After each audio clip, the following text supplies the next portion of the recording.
¡Dame la pizarra! You lost the back layer. We surrender. We surrender. We surrender. We are losing every individual battle. It's not the tactic. It's not the tactic. It's very bad offense, fast pick and roll, but not play fast pick and roll, play slow pick and roll. Poste bajo bueno, voy aquí a robar el puto balón o me gano solo en el triple. Y ahora una penetración y la pintura libre. ¡Eo! ¡Eo! Hay que presionar el balón, ¿vale? Y al final, si hay un pick and roll y nos quedamos enganchados, si hay que pedir cambio, se pide cambio, ¿vale? Pero la pelota presionada,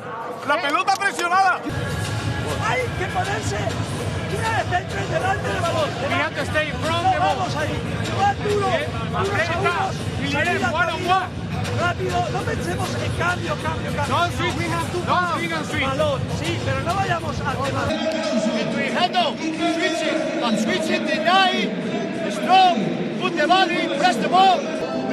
Foul, because every time is free throw run, pero hay que entender, foul, run, aún no entender. Y en ataque, dribbling, y no nos pasamos el balón.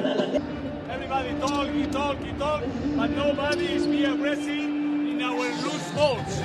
Be aggressive in our defense rebound. Be aggressive, two guys here, participate in defense. Repo, dribbling, and everybody look when they play. Switch at the pick and roll. Yes.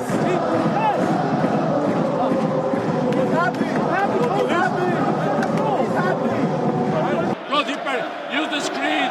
Guys, you set the screen. The first pass is very important because we organize the offense at the half court. Let's do it better.